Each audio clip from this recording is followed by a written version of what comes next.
Hello everyone! Ayan, may bago akong isi-share na 10 piso coin. Ayan ay nakalagay dyan si General Antonio Luna, Republika ng Pilipinas. Ayan si General. Tingnan natin ang likuran ng 10 piso. Ayan, may nakasakay siya ng kabayo. Ayan, may nakalagay na dangal, tapang, dignidad. Ayan ang nakalagay dyan. 150 years.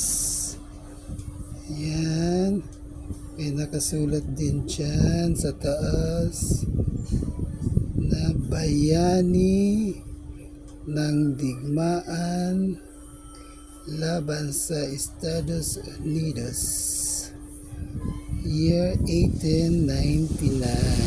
Ayan ang nakalagay dyan. Nakasakay siya ng kabayo si General.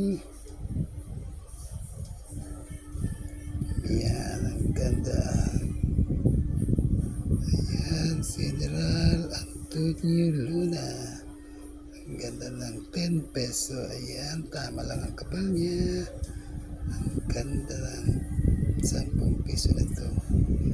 Ito ay year 1866 to 2016.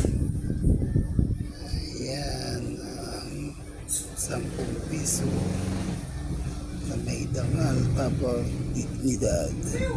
Okay, ganito na lang. Yan ang ating 10 piso share. Okay, thank you sa mga viewers, subscribers, mga co-creators.